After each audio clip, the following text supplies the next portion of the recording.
Hello and welcome to Real Crusades History, where we use primary sources to get at the truth about the Crusades. Now, there are some really, truly bad videos on YouTube about the Crusades. The Discovery Channel's documentary, I believe it's called The Truth About the Crusades or something like that. It's just absolute unhistorical nonsense. The Monty Python documentary is nonsense, and of course, the movie Kingdom of Heaven is just absolute ahistorical rubbish. Jonathan Riley Smith, who is the leading Crusades historian, mentioned this. There's this idea propagated by a lot of this nonsense that the Crusades were some kind of greedy, violent assault against a peaceful Islamic civilization, which is, of course, ridiculous. All of the lands that the Crusaders were trying to take from Muslim leaders were originally Christian lands that had been conquered by the Islamic world over the course of the 4 centuries that preceded the First Crusade. And during that time, the Islamic powers committed unbelievable atrocities against Eastern Christians. And essentially, the Crusades were an attempt to both avenge those atrocities and prevent the Muslim powers from continuing those atrocities. So today we're going to look at some primary sources that come from the medieval Middle East, written by medieval Middle Easterners, which demonstrate some of this stuff. Michael the Syrian was an important medieval Middle Eastern chronicler, and he wrote about some of the Arabic conquests of Eastern Christian lands. He wrote, "The Arabs grew rich, increased, and overran the lands which they took from the Romans," and of course he's referring to the Byzantine Christians, "and which were given over to pillage." He also wrote about after the Muslim conquest of the Christian city of Damascus, Umar sent Chaldeed with an army to Aleppo and the Antioch region. There they murdered a large number of people. No one escaped them. Whatever may be said of the evils that Syria suffered, they cannot be recounted because of their great number, for the Arabs were the great rod of God's wrath. So what he's discussing there is the fact that the Arabs, over the course of the 9th and 10th centuries, were pillaging and destroying Christian lands in the East, and this is exactly what provoked the Crusades. And even more so, in the 11th century, the Muslim Turks began conquering the Syrian region and committed unbelievable atrocities against Eastern Christians in exactly the areas of the world where the Crusades took place. As a response to that, Vardape Aristakes was an 11th century Armenian Christian historian, and he wrote about some of his observations of what the Turks were doing to his people. Here's a passage from his history. He writes, "When the enemy attacked, they cut the citizens down, not after the fashion of a war, but as though they were slaughtering sheep penned up in a yard. Swords in hand, the Muslims came upon some, fell upon them like beasts, pierced their hearts, and killed them instantly. As for the stout and corpulent, they were made to go down on their knees, and their hands were secured down by stakes. Then the skin, together with the nails, was pulled up on both sides over the forearm and shoulder, as far as the tips of the second hand, forcibly removed, and the Turks fashioned bowstrings out of them. Oh, how bitter this narration is." Yeah, that's an understatement, I would say. That's a brutal massacre. And then he goes on to talk about the massacre of Christians by Muslims in another city. This is a city called Ani, which was an important medieval Armenian city. And this occurred in the 1050s, which is just a couple decades before the First Crusade. So Aristakes writes, "One could see there the grief and calamity of every age of humankind, for children were ravished from the embraces of their mothers and mercilessly hurled against rocks, while the mothers drenched them with tears and blood. Father and son were slain by the same sword. The elderly, the young, priests and deacons also died by the same sword. The city became filled from one end to the other with bodies of the slain, and the bodies of the slain became a road. From the countless multitude of the slain, and from the corpses, that great stream which passed by the city became dyed with blood. Wild and domesticated beasts became the cemeteries of those corpses, for there was no one to cover over the bodies of the slain with the needed earth, no one to bury them. The lofty and beautiful palace was burned, while all other structures were transformed into mounds of earth. So, the point here is that prior to the First Crusade, Muslims were slaughtering Eastern Christians in lands that had been Christian lands, which had been taken by Islamic conquerors over the course of 4 centuries prior to the First Crusade.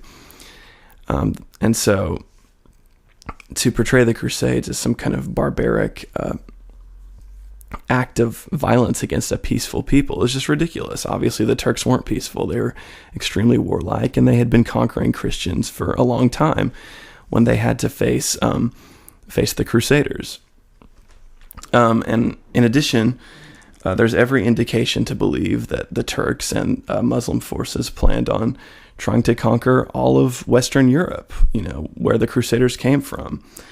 Saladin wrote, or rather is quoted as saying, "I think that when God grants me victory over the rest of Palestine, I shall divide my territories, make a will stating my wishes, then set sail on this sea for their far-off lands and pursue the Franks there, so as to free the earth of anyone who does not believe in Allah or die in the attempt." So, in other words, Saladin was planning on conquering all of Western Europe and basically wiping out all of Christian civilization together. Saladin certainly wasn't the picture of magnanimity that a lot of these documentaries on YouTube try to present him as. For example, here's an episode in which he was slaughtering some of his military prisoners. This is from Imad ad-Din, who was one of Saladin's scribes. He writes, "He ordered that they should be beheaded, choosing to have them dead rather than in prison. With him was a whole band of scholars and Sufis and a certain number of devout men and ascetics. Each begged to be allowed to kill one of them, and drew his sword and rolled back his sleeve. Saladin, his face joyful, was sitting on the dais. The unbelievers showed black despair."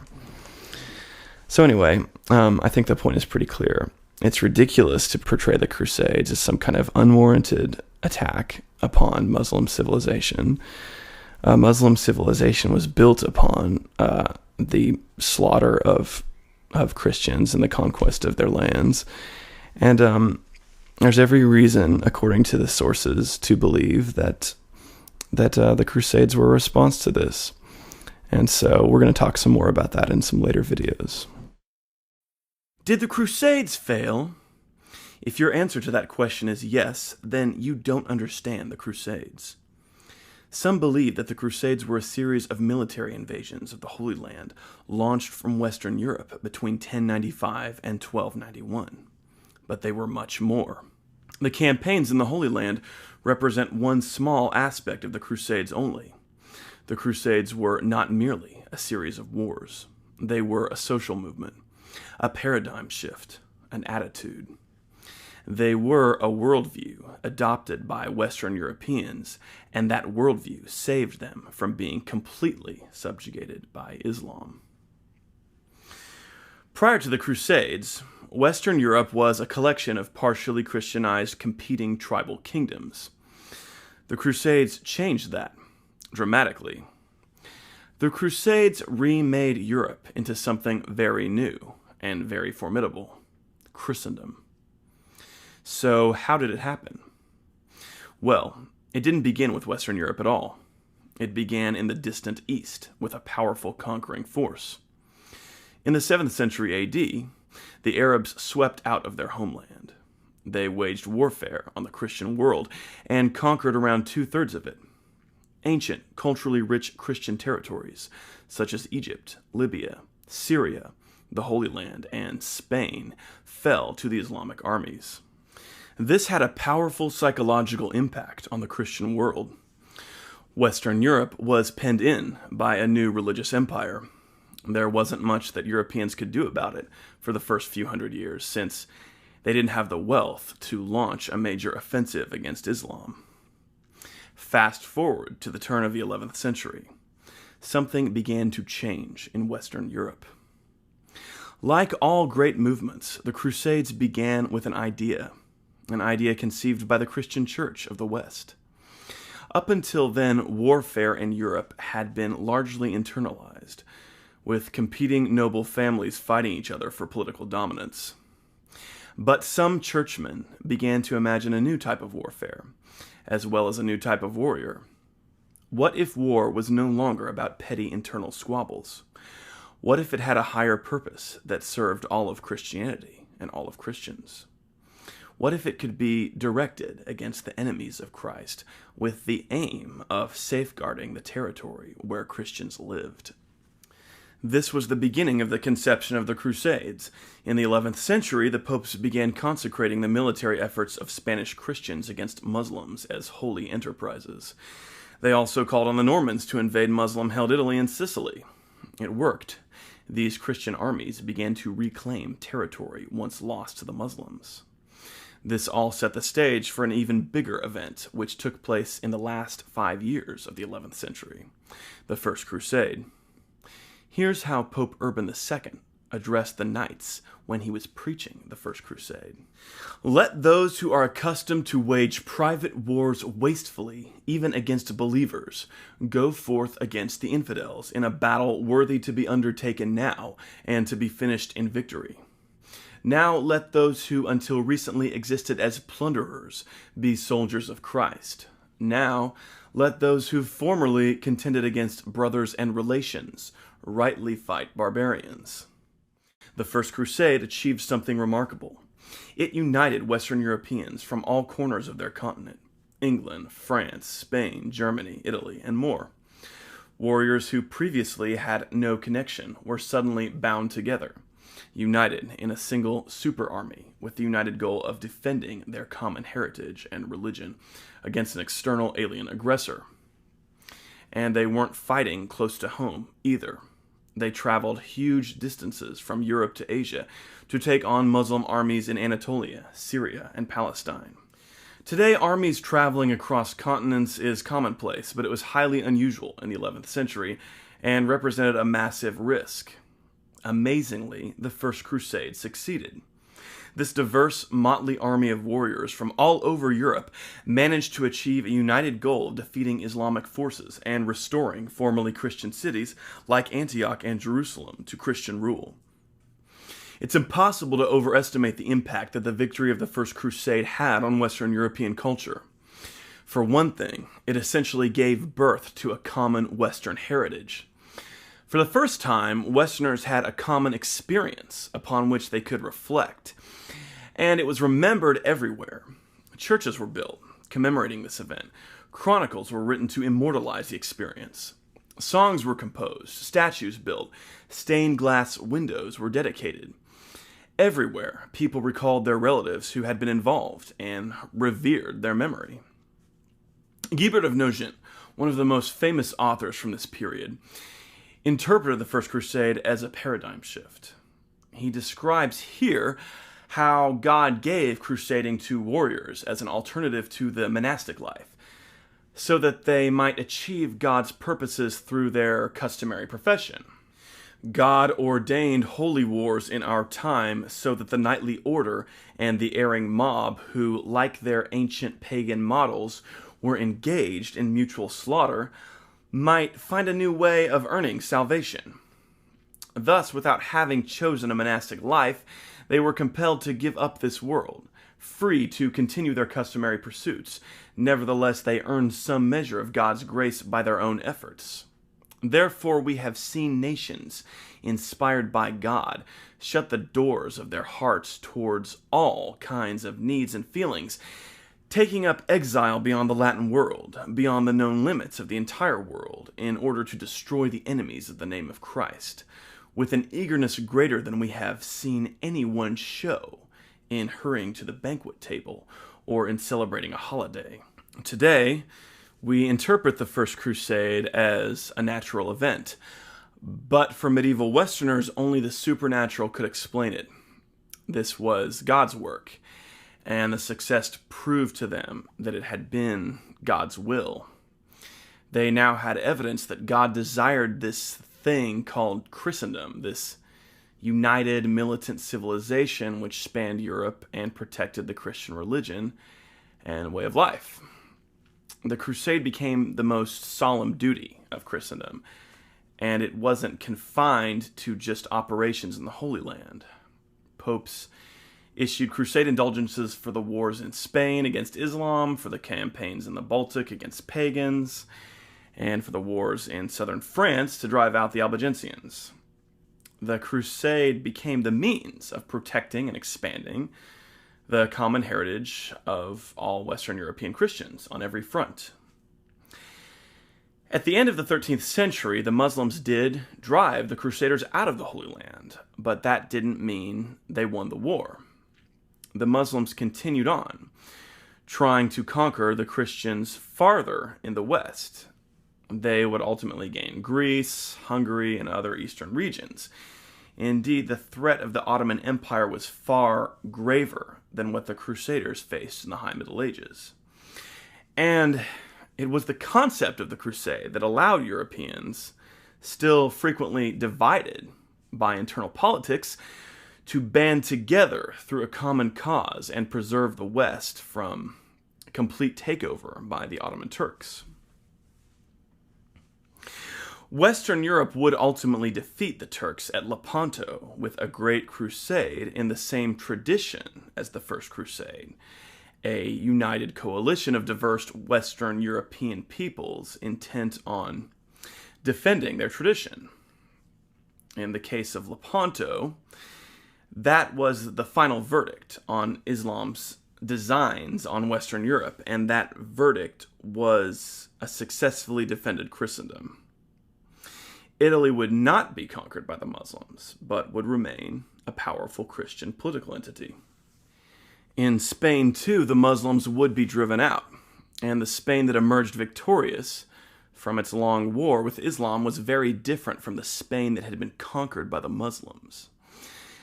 That difference was Spain had been transformed into a part of Christendom, a self-consciously Latin Christian region which had used the crusade to defend its interests.